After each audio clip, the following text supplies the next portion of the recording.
Hi hello friends, welcome to வானவல் முகில் TNPSC. இன்றைக்கி நம்ம 6th சயின்ஸில் டேர்ம் 1ல் இருக்கிற லெசன் 2 விசையும் இயக்கத்திலிருந்து லைன் பை லைன் கொஸ்டின்ஸ் தான் பார்க்க போகிறோம். இந்த வீடியோவை நீங்கள் பார்க்குறதுக்கு முன்னாடி இந்த லெசனை ஒரு தடவை ரீட் பண்ணிட்டு வந்தீங்கன்னா உங்களுக்கு எக்ஸாமுக்கு யூஸ்ஃபுல்லாக இருக்கும். இப்போ வாங்க வீடியோக்குள்ளே போகலாம். 6ஆம் வகுப்பு அறிவியல் டேர்ம் 1 பாடம் 2 விசையும் இயக்கமும். முதல் கேள்வி, பொருளின் மீது உயிருள்ள அல்லது உயிரற்ற காரணிகளால் செயல்படுத்தப்படும் தள்ளுதல் அல்லது இழுத்தல் என அழைக்கப்படுவது டேஷ். ஆன்சர் விசை. பொருட்களின் மீது உயிருள்ள அல்லது உயிரற்ற காரணிகளால் செயல்படுத்தப்படும் தள்ளுதல் அல்லது இழுத்தல் என அழைக்கப்படுவது விசை.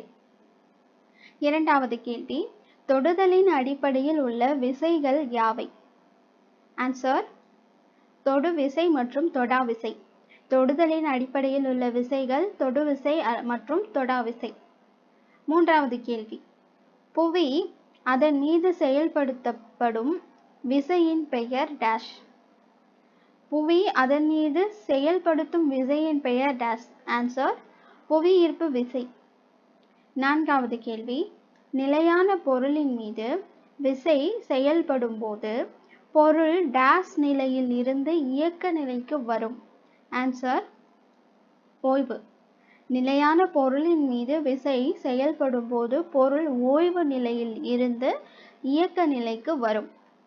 ஐந்தாவது கேள்வி, பொருளின் மீது விசை செயல்படும் போது பொருளின் டேஷ் மாற்றமடையும்.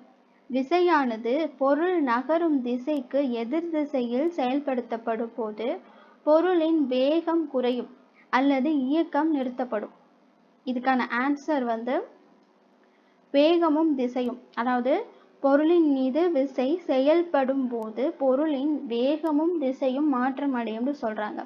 அடுத்ததா, விசையானது பொருள் நகரும் திசைக்கு எதிர் திசையில் செயல்படுத்தப்படும் போது பொருளின் வேகம் குறையும், அதே சமயத்துல இயக்கம் நிறுத்தப்படும். அதாவது இயக்கம் நிறுத்தப்படும். ஆறாவது கேள்வி, பொருளின் வேகத்தை குறைக்கவோ அல்லது அதிகரிக்கவோ செய்யும் காரணி டேஷ் ஆகும். ஆன்சர் விசை. பொருளின் வேகத்தை குறைக்கவோ அல்லது அதிகரிக்கவோ செய்யும் காரணி விசை ஆகும். ஏழாவது கேள்வி, பொருளின் வடிவத்தை அதிகரிக்கவோ அல்லது குறைக்கவோ இயலும் காரணி டேஷ் ஆகும். ஆன்சர் விசை. பொருளின் வடிவத்தை அதிகரிக்கவோ அல்லது குறைக்கவோ இயலும் காரணி விசை. எட்டாவது கேள்வி, இயக்கம் எத்தனை வகைகளாக பிரிக்கப்படுகிறது? ஆன்சர் 4. இயக்கம் எத்தனை வகைன்னு கேட்டால் 4 வகை. தென் 9வது கேள்வி, இயக்கத்தின் 4 வகைகள் யாவை? ஆன்சர் சுழற்சி இயக்கம், வட்டப்பாதை இயக்கம், நேர்கோட்டு இயக்கம், அலைவு இயக்கம். அதாவது இயக்கத்தின் 4 வகை சுழற்சி இயக்கம், வட்டப்பாதை இயக்கம், நேர்கோட்டு இயக்கம் மற்றும் அலைவு இயக்கம். 10வது கேள்வி, நேர்கோட்டு இயக்கத்திற்கு எடுத்துக்காட்டு கூறுக. ஆன்சர் தானாக கீழே விழும் பொருள். நேர்கோட்டு இயக்கத்திற்கு எடுத்துக்காட்டு தானாக கீழே விழும் பொருள். எக்ஸாம்பிள் சொன்னோம்னா தென்னை மரத்துலேருந்து தேங்காய் விழுகிறது, அது நேர்கோட்டு, அதாவது அது டைரெக்டாக விழுறதுனால அது நேர்கோட்டு இயக்கம்னு சொல்லுவாங்க. தென் 11வது கேள்வி, வளைவு பாதை இயக்கத்திற்கு எடுத்துக்காட்டு கூறுக. ஆன்சர் வீசப்படும் பந்து. வளைவு பாதை இயக்கத்திற்கு எடுத்துக்காட்டு வீசப்படும் பந்து. 12வது கேள்வி, வட்டப்பாதை இயக்கத்திற்கு எடுத்துக்காட்டு கூறுக. ஆன்சர் கயிறின் ஒரு முனையில் கல்லை கட்டி சுற்றுதல். ஒரு கயிறில் கல்லை கட்டி அதை நம்ம சுற்றணும்னா அதுதான் வட்டப்பாதை இயக்கம்னு சொல்றாங்க. தென் தற்சுழற்சி இயக்கத்திற்கான எடுத்துக்காட்டு கூறுக. ஆன்சர் பம்பரத்தின் இயக்கம். ஒரு பம்பரை தன்னை நம்ம சுத்துறதுல அதுவாக சுத்தும் தெரியுமா, அதான் தற்சுழற்சி இயக்கம்னு சொல்றாங்க. தென் 14வது கேள்வி, அலைவு இயக்கத்திற்கு எடுத்துக்காட்டு கூறுக. ஆன்சர் தனி ஊசல். அலைவு இயக்கத்திற்கு எடுத்துக்காட்டு தனி ஊசல். 15வது கேள்வி, ஈயின் இயக்கம் டேஷ் இயக்கம். ஆன்சர் ஒழுங்கற்ற இயக்கம். ஈயின் இயக்கம் ஒழுங்கற்ற இயக்கம். 16வது கேள்வி, ஒரு பொருள் அதன் அச்சினை மையமாக கொண்டு இயங்குவது டேஷ் இயக்கம். ஆன்சர் தற்சுழற்சி இயக்கம். ஒரு பொருள் அதன் அச்சினை மையமாக கொண்டு இயங்குவது தற்சுழற்சி இயக்கம். 17வது கேள்வி. அலைவானது அதிவேகமாக நடைபெற்றால் அந்த இயக்கத்தினை டேஸ் என அழைக்கலாம். அதாவது அலைவானது அதிவேகத்துல நடைபெற்றால் அந்த இயக்கம் என்னன்னு கேக்குறாங்க. ஆன்சர் அதிர்வுறுதல். அதாவது அதிர்வுறுதல் தான் வந்து அலைவானது அதிவேகமாக நடைபெற்றா அந்த இயக்கத்தினை அதிர்வுறுதல் அப்படின்னு சொல்லுவாங்க. 18வது கேள்வி. ஒரு குறிப்பிட்ட கால இடைவெளியில் மீண்டும் மீண்டும் நடைபெறும் இயக்கத்தின் பெயர் என்ன? ஆன்சர் கால ஒழுங்கு இயக்கம். ஒரு குறிப்பிட்ட கால இடைவெளியில் மீண்டும் மீண்டும் நடைபெறும் இயக்கத்தின் பெயர் கால ஒழுங்கு இயக்கம். 19வது கேள்வி. அலைவு இயக்கங்கள் அனைத்தும் டேஸ் இயக்கம். ஆன்சர் கால ஒழுங்கு. அலைவு இயக்கம் அனைத்தும் கால ஒழுங்கு இயக்கம்னு சொல்றாங்க. அதே சமயத்துல அனைத்து கால ஒழுங்கு இயக்கமும் அலைவு இயக்கம் இல்லை. அதாவது அலைவு இயக்கம் அனைத்துமே கால ஒழுங்குன்னு சொல்றாங்க. ஆனா எல்லா கால ஒழுங்கு இயக்கமும் அலைவு இயக்கம் கிடையாது. 20வது கேள்வி. சீரான இடைவெளியில் நடைபெறாத இயக்கம் டேஸ் இயக்கம். ஆன்சர் கால ஒழுங்கற்ற இயக்கம். சீரான இடைவெளியில் நடைபெறாத இயக்கம் கால ஒழுங்கற்ற இயக்கம். 21வது கேள்வி. ஓர் அலகு நேரத்தில் ஒரு பொருள் கடந்த தூரத்தினை டேஸ் என கூறலாம். ஆன்சர் சராசரி வேகம். ஓர் அலகு நேரத்தில் ஒரு பொருள் கடந்த தூரத்தினை சராசரி வேகம்னு சொல்லலாம். 22வது கேள்வி. சராசரி வேகம் அதோட ஈக்குவேஷன் என்னன்னு கேட்டிருக்காங்க. அதாவது சராசரி வேகம் அப்படின்றது எஸ்ன்னு எடுத்துக்கலாம். அதாவது ஸ்பீடு. இதுக்கு வந்து ஆன்சர் என்னன்னா கடந்த தொலைவு டிஸ்டன்ஸ் டி டிவைடட் பை எடுத்துக்கொண்ட காலம் அதாவது time. S is equal to T divided by T. இதான் வந்து இதோட ஈக்குவேஷன். அதாவது சராசரி வேகத்தோட equation S is equal to T divided by T. Then 23வது கேள்வி. சராசரி வேகத்தின் SI அலகு என்ன? ஆன்சர் மீட்டர் பெர் வினாடி. அதாவது மீட்டர் பெர் செகண்ட் அல்லது மீட்டர் செகண்ட். அந்த மீட்டர் இன்டூ செகண்ட் அந்த ஹோல் பவர் -1ன்னு சொல்லலாம். அதாவது மீட்டர் டிவைடட் பை வினாடி. ஓகேங்களா? இதான் வந்து சராசரி வேகத்தோட SI unit. Metre divided by வினாடி. ஓகேங்களா? தென் 24வது கேள்வி. பொருள் கடந்த தொலைவை கண்டறிவது. ஆன்சர் அதாவது தொலைவோட ஈக்குவேஷன் என்னன்னு கேட்டிருக்காங்க. ஃபார்முலா தொலைவு இஸ் ஈக்குவல் டு வேகம் இன்டூ நேரம். தொலைவை கண்டுபிடிக்கணும்னா வேகத்தையும் நேரத்தையும் நம்ம வந்து மல்டிப்ளை பண்ணணும். தென் 25வது கேள்வி.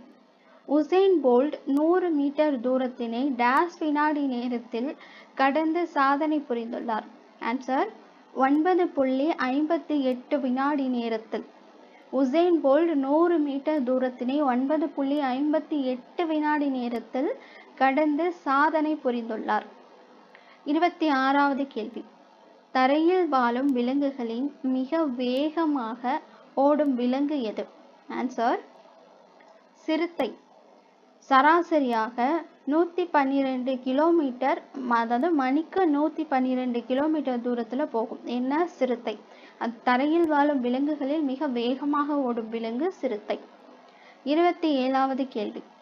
நடைமுறையில் காணும் பெரும்பாலான இயக்கங்கள் டேஸ் வகையை சார்ந்தவை. ஆன்சர் சீரற்ற இயக்கம். நடைமுறையில் காணும் பெரும்பாலான இயக்கங்கள் சீரற்ற இயக்கம் ஆகும். 28வது கேள்வி. பொருளின் இயக்கத்தினை எதன் அடிப்படையில் வகைப்படுத்தலாம்? ஆன்சர் இயங்கும் பாதை, கால இடைவெளி மற்றும் சீரான வேகம். ஒரு பொருளோட இயக்கத்தை நம்ம எப்படி வகைப்படுத்தலாம்னு கேட்டிருக்காங்க. இயங்கும் பாதை, கால இடைவெளி, சீரான வேகம். தென் 29வது கேள்வி. பொருளின் இயக்கும் பாதையின் அடிப்படையில் இயக்கத்தை எவ்வாறு வகைப்படுத்தலாம்?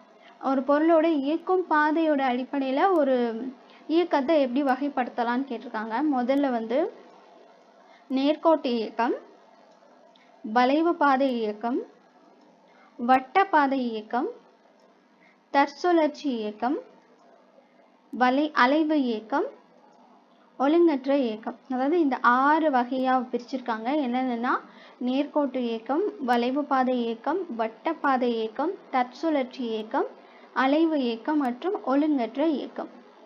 தென் 30வது கேள்வி, கால இடைவெளி அடிப்படையில் இயக்கத்தை எவ்வாறு வகைப்படுத்தலாம்? ஆன்சர், கால ஒழுங்கு இயக்கம் மற்றும் கால ஒழுங்கற்ற இயக்கம். கால இடைவெளி அடிப்படையில் இயக்கத்தை கால ஒழுங்கு இயக்கம் மற்றும் கால ஒழுங்கற்ற இயக்கம்னு வகைப்படுத்துறாங்க. தென் 31வது கேள்வி, மிதிவண்டியில் நடைபெறும் இயக்கங்கள் யாவை? ஆன்சர், மிதிவண்டியில் அந்த சக்கரத்தில் என்ன இயக்கம் இருக்குன்னா தற்சுழற்சி இயக்கமும், மிதிவண்டியோட பாதை என்ன சொல்கிறாங்கன்னா நேர்கோட்டு இயக்கம்னு சொல்கிறாங்க. மிதிவண்டியில் என்ன இயக்கம் இருக்குன்னா தற்சுழற்சி மற்றும் நேர்கோட்டு இயக்கம். தென் 32வது கேள்வி, ரோபாட் என்ற வார்த்தை டேஸ் மொழியிலிருந்து பெறப்பட்டது? ஆன்சர்,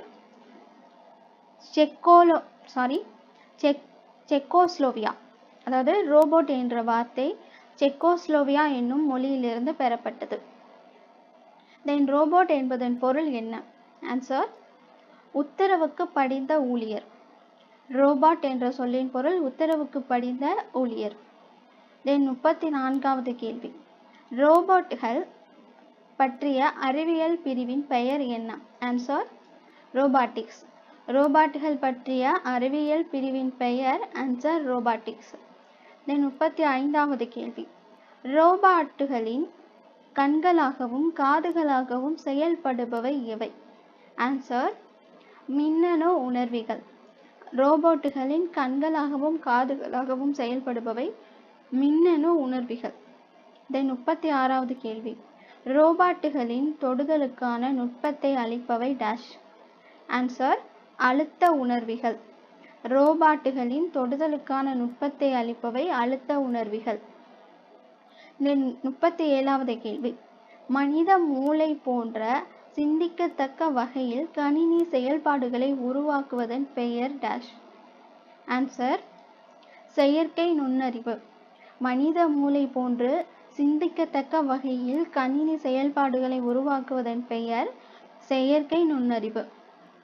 தென் 38வது கேள்வி, டேஷ் என்பவை மிக சிறிய ரோபாட்டுகள்? ஆன்சர், நானோ ரோபாட்டுகள் அல்லது நானோ போட்ஸ். அதாவது டேஷ் என்பவை மிக சிறிய ரோபோட்டுகள்னு கேட்டாங்கன்னா நானோ ரோபாட்டுகள் அல்லது நானோ போட்ஸ்ன்னு சொல்கிறாங்க. தென் 39வது கேள்வி, எதிர்காலத்தில் இரத்த ஓட்டத்தில் செலுத்தி கடினமான அறுவை சிகிச்சைகளை எளிதாகக்கூடியவை. அதாவது எதிர்காலத்தில் இரத்த ஓட்டத்தில் செலுத்தி கடினமான அறுவை சிகிச்சைகளையும் எளிதாக முடிக்க வைக்கும் திறமை கொண்டவை டேஷ்? ஆன்சர், நானோ ரோபாட்கள். 40வது கேள்வி, டேஷ் ஓய்வுடன் ஒன்றுக்கொன்று சார்புடையது? ஆன்சர், இயக்கம். அதாவது இயக்கம் ஓய்வுடன் ஒன்றுக்கொன்று சார்புடையது. ஃப்ரெண்ட்ஸ், இதோட இந்த லெசனில் இந்த லைன் பை லைன் கொஷின் முடிஞ்சிருச்சு. மேக்ஸிமம் இந்த கொஷின்ஸ் மட்டும் நீங்கள் படித்தாலே போதும், இந்த லெசன் ஃபுல்லாக கவர் ஆகிடும். ஏதாவது மிஸ்டேக் இருந்தால் கண்டிப்பாக கமெண்ட் பண்ணுங்கள், மறக்காமல் சப்ஸ்கிரைப் பண்ணுங்கள்.